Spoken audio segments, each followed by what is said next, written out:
जय हिंद दोस्तों, वंदे मातरम।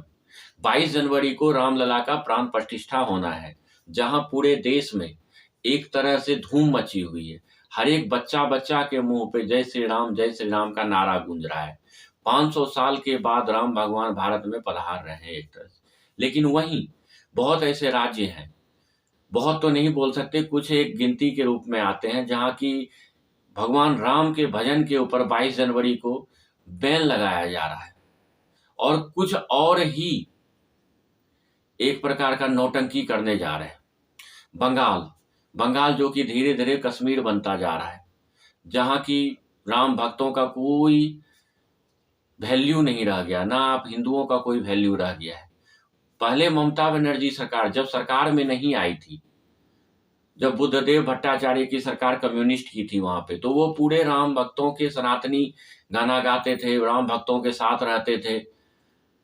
लेकिन पता नहीं करवट समय कैसे बदलता है, और समय ने करवट लिया। ममता बनर्जी पे आजकल बहुत सारे लांछन लग रहे हैं कि वो मुस्लिम है, ये है, बांग्लादेशी है, लेकिन सच्चाई तो पता नहीं क्या है।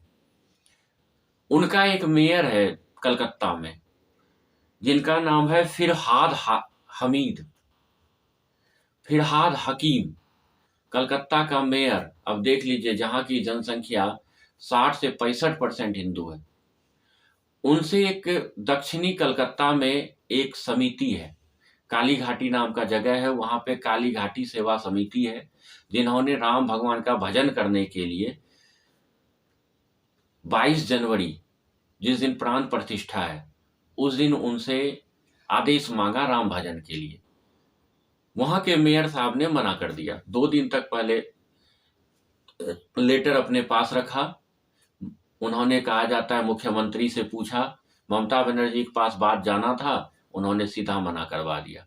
मना करने के बाद जो काली माँ का जो समिति है वहां पे, वो भी कहाँ रुकने वाले थे, वो चले गए सीधे हाई कोर्ट। आश्चर्य की बात तो ये है, हाई कोर्ट में जो मेयर के तरफ से वकील कोर्ट का केस लड़ रहे थे, वो सरकारी वकील थे। सरकारी वकील मतलब बंगाल गवर्नमेंट का वकील था, जो कि ममता बनर्जी का राइट हैंड है। यहां तक कि कलकत्ता का जो मेयर है, वो भी ममता बनर्जी का दाहिना हाथ कहा जाता है। लेकिन हाई कोर्ट, जो जिनका की हाई कोर्ट का जो अभी जज है, चीफ जस्टिस हाई कोर्ट, जिनका नाम है जयसेन गुप्ता जी, उन्होंने सीधा आदेश दे दिया कि नहीं, सुबह 6 बजे से लेके शाम 6 बजे तक आप भजन कीर्तन जो भी आपको करना है, सम्मानजनक काम, वो आप कर सकते हैं। भजन कीर्तन सभी कर सकते हैं। और ये मेयर की तरफ से क्या दलील दिया गया कि आपको अगर आदेश देना ही हाई कोर्ट को, तो आप 2 बजे तक दीजिए, क्योंकि 2 बजे के बाद शाम होने लगता है और बच्चे लोग वहां पे स्पोर्ट खेलते हैं वहां पे उस एरिया में। देखिए बात को कहां से कहां घुमाया जा रहा है। जस्ट इसके विपरीत ममता बनर्जी ने 22 जनवरी को हिंदू कोई राम भजन या कोई चीज ना कर पाए, इसीलिए इन्होंने सर्वधर्म सम्मान एक रैली निकाल दिया है उसी एरिया में। और उस रैली में उसी एरिया से निकाल रहा है जहां की ये भजन वगैरह होना है। अब बताइए, ये एक तरह का दंगा करने की साजिश है कि नहीं? क्योंकि सर्वधर्म सम्मान, आपको पता है ममता बनर्जी के साथ कौन कौन निकलेंगे, बांग्लादेशी, रोहिंग्या इत्यादि बहुत ऐसे हैं। और वो हिंदू की जगह से निकलेंगे जहां राम भजन हो रहा हो। पथराव तो होना निश्चित, दोनों में आपस में लड़ाई निश्चित है। लेकिन इसके विरुद्ध में भी हिंदू पक्ष गया हाई कोर्ट।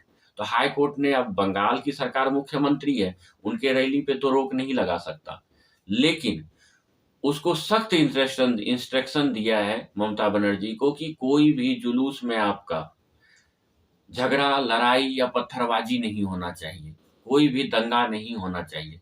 इस बार वहां का हाई कोर्ट बहुत ही सख्त है। लेकिन ममता बनर्जी को पता नहीं क्या, विपक्ष मोदी का विरोध करते करते वो भगवान तक का विरोध करना शुरू कर दी है। दुनिया तो क्या से क्या बोल रहा है कि पता नहीं उसको क्या हो गया है। लेकिन इलेक्शन आने से पहले या इलेक्शन आने के बाद भगवान के भजन में उनको कोई इंटरेस्ट नहीं रह गया और बैन लगाने की तैयारी उसने शुरू कर दी है। धन्यवाद।